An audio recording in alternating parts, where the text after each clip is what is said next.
Pertama tentu dinamika pilkada di DKI Jakarta ini memang akan lebih dinamis dibandingkan dengan pilkada lainnya.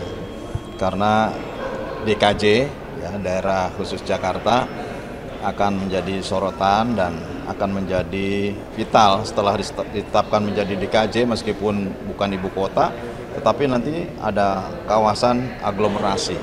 Ya, jadi cakupannya akan lebih luas dan memiliki kekhususan-kekhususan di dalam pengelolaannya. Oleh karenanya ini akan menjadi wilayah penting bagi siapapun tentu yang berkepentingan ke depan. Oleh karena itu sangat dinamis dan siapapun partai yang mengusung saat ini ya terus mencoba mengeksplor kemampuan internalnya. Ya termasuk kami di Demokrat juga terus mengeksplor kemampuan kami di Demokrat untuk bisa mendapatkan kandidat yang tepat, dan tepat itu adalah untuk apa? Tepat untuk memimpin seluruh rakyat Jakarta dengan baik, dengan adil, bisa maju, bisa menangani seluruh persoalan dan masalah yang ada di DKJ, termasuk bagaimana penanganan banjir, rob, dan pengembangan kawasan kota, karena bagaimanapun Jakarta ada batasnya, sehingga harus ada inovasi baru dengan kemampuan personal memimpin Jakarta yang jauh lebih baik dibandingkan dengan mungkin daerah-daerah lain. Kalau misalnya penggodokan Ridwan Kamil di Jakarta sendiri dari Demokrat sudah ya memang Ridwan Kamil sudah pernah dibicarakan ya, dan ini terutama di Kim juga dibicarakan terkait dengan Pak Ridwan Kamil. Namun kan Golkar masih terus mempertimbangkan. Jadi rumahnya Pak Ridwan Kamil kan Golkar gitu ya, sedang mempertimbangkan antara DKI ataupun Jawa Barat. Menurut saya memang ini harus didudukan kembali gitu. Karena sekali lagi memimpin Jakarta tentu butuh orang yang punya pengalaman, punya pengetahuan, dan punya kapasitas untuk ke depan gitu. Nah oleh karenanya partai-partai terus mengeksplor tentunya ya, karena belum ada kepastian sampai hari ini.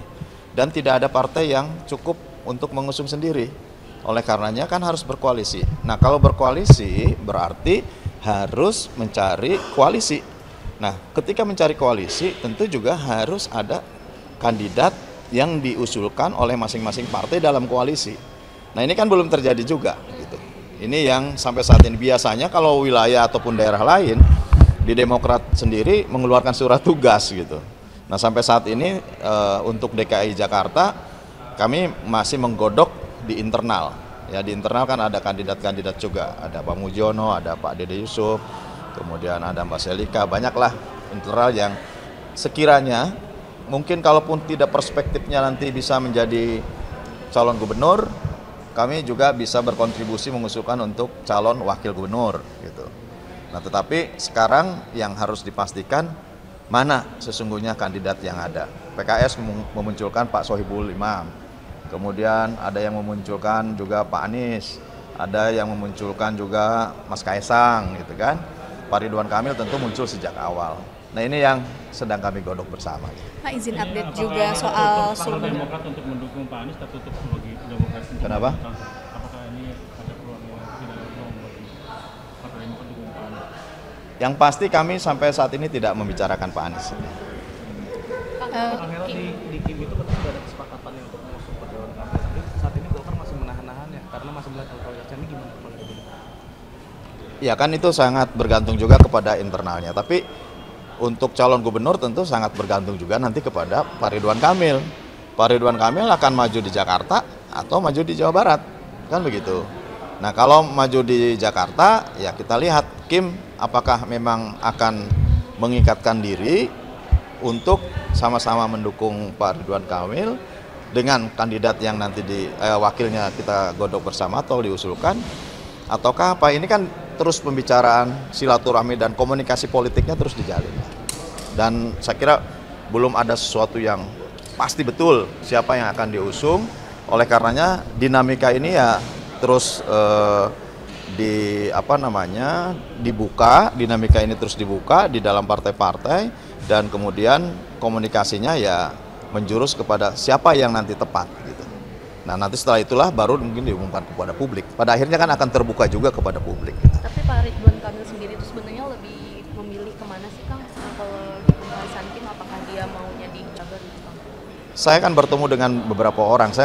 Saya juga pernah bertemu dengan Pak Ridwan Kamil, dan Pak Ridwan Kamil juga ya menimang-nimang lah ke DKI Jakarta gitu ya. Tapi kan belum ada kepastian saja, kita belum lihat. Saya juga barusan ketemu dengan Pak Deddy Mulyadi. Ini mau kemana nih? Pak Deddy mau mana? Jawa Barat. Pak Ridwan Kamil mau kemana? Kayaknya PEM ke Jakarta. Masih pembicaraan lah ya. Dan menurut saya ini anggap sebuah dinamika saja. Nanti pada akhirnya tentu partai-partai akan memutuskan berkoalisi dan memutuskan siapa yang tentu nanti akan ditetapkan menjadi calon gubernur dan wakil gubernur DKJ, daerah khusus Jakarta. Pak, izin tanya Di tim soal itu kalau Pak Ridwannya maju Jakarta, nanti Pak Deddy Mulyadi di Jawa Barat atau Ya sementara pembicaraan seperti itu ya, pembicaraan. Kang dengan Apa harus wajib Kim bersatu dalam pilkada atau gimana Pak? Kalau dalam pilkada harus wajib. Ya ini kan dinamika gitu ya, dinamika dalam politik menurut saya tidak ada wajib dan sunat gitu ya.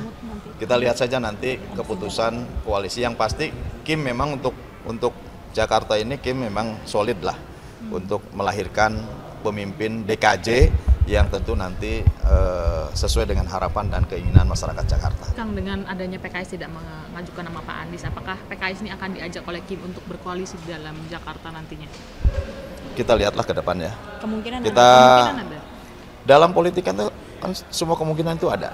Dalam politik semua kemungkinan itu ada. Namun rasionalitas tentu juga harus kita perhitungkan. Tapi Kim udah berkomunikasi dengan PKS, Kang? Komunikasi politik mesti ada, ya mesti ada. Tetapi saya kira sejauh mana, kan Pak Sohibul kan baru dimunculkan hari ini, baru rame gitu ya. Kan pembicaraan itu biasanya seminggu kemudian, 2 minggu kemudian baru ada pembicaraan.